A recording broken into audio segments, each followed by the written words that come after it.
Legend has it that when Reuben Lucas came to the University of Missouri in Columbia as a pre-med student, he heard a beautiful woman's voice coming from an open window, but when he looked up, was appalled to see new textbooks being thrown out the window simply because the semester had ended. He soon made 3 smart decisions. He married the voice, quit the study of medicine, and started reselling textbooks, creating one of the oldest and most successful businesses in Columbia.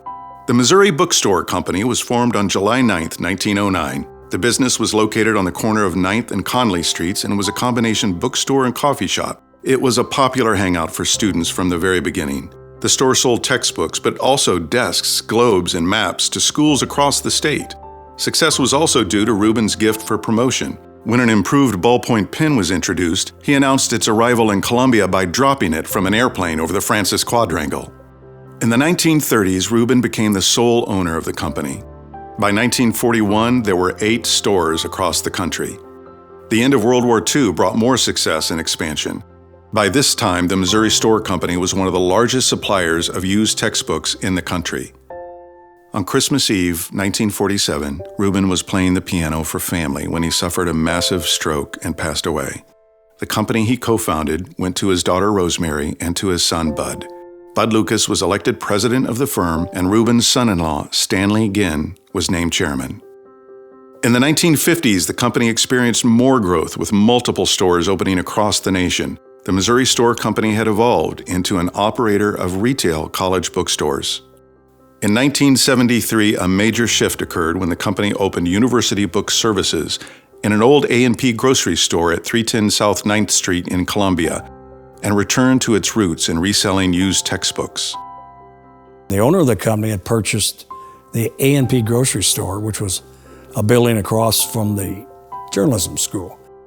So they gave me the green light, gave me a little money to build some plywood shelves, and I hired a couple, and we hired 5 students, and the 8 of us started MBS. We never looked back, and for the next 45 years, we never had a sales or earnings decline. In 1977, University Book Services changed its name to Missouri Book Services, MBS, and moved its headquarters to a larger facility in Columbia on Paris Road. And in 1979, MBS became the first company in the industry to computerize its inventory. Alan Leach, who's now retired, was the guy who did the orders. He'd take it on the phone, and he'd write it down and run off and look for the books for the customer's order. And 3 out of 4 times we didn't even have the book. So that was kind of a hunt and peck. That's what everybody did. So maybe we could do this on a computer. And we thought that was a good idea. And the thing cost about $145,000. And that was a lot of money back then. But now, Alan Leach, he didn't have to go running around the building looking for books we didn't have. All he had to do was sit there and key in the title, the author title, and they'd say, you got 6 of them. And he'd say, okay, sell them. We had an awful lot of fun. By the early 1980s, the company is flourishing, and its name had changed to MBS Textbook Exchange. There are 2 entrepreneurial-minded vice presidents, Robert Pugh and Dan Chupan, who are largely running the company. Pugh is a former Columbia, Missouri mayor, and Chupan, son of the late general manager G.M. Chupan, is a former University of Missouri academic All-American football player. Bob was a CPA accountant. We were both at the Missouri Store Company, and he worked in the home office, and I was down in the warehouse. For about 12 years, Bob and I knew each other real well. The opportunity came to change the ownership in the company. Bob switched sides. We recruited him to MBS, and the Missouri Store Company was sold off, and we became a wholesale company, MBS Textbook, after about 12 years. In 1985, a group of investors led by Leonard Riggio, a principal of Barnes & Noble, and including Bob Pugh and Dan Chupan, signed an agreement to buy the company from R.E. Bud Lucas Jr., Bill Lucas, and Stanley Ginn. Pugh is named CEO and Chupan president. Soon, MBS becomes the primary wholesaler for Barnes & Noble college stores, prompting tremendous growth.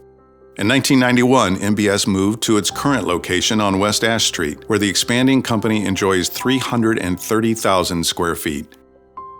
Consistent innovation, New technology and improved efficiency became the norm over the next several years, resulting in the purchase of MBS Textbook Exchange in 2017 by Barnes & Noble Education. One of the company's most significant legacies and practices is how it treats its employees. The Elite Edition showcases the best of the workforce, and the company is proud to be the first American job for thousands of immigrants arriving in Colombia over all these years. Today, MBS employs team members from over 30 countries. We want to foster an environment of advancement for our employees. It helps MBS, right? I mean, you do good by your employees, the company's going to do well. It's something that Bob Pugh and Dan Chupan fostered from the very beginning, but they're the ones who set the bar. I'm thankful that I've been part of it. I've been with the company now for over 27 years. I couldn't imagine MBS being based anywhere else. It's just a wonderful place to have a business. MBS has a long history of community service and donates time and funding to charitable and philanthropic endeavors, including our local United Way and the Northeast Central Missouri Food Bank. Missouri grown, Missouri proud. This hometown company is a national leader. Ladies and gentlemen, please welcome into the Boone County Hall of Fame, MBS Textbook Exchange.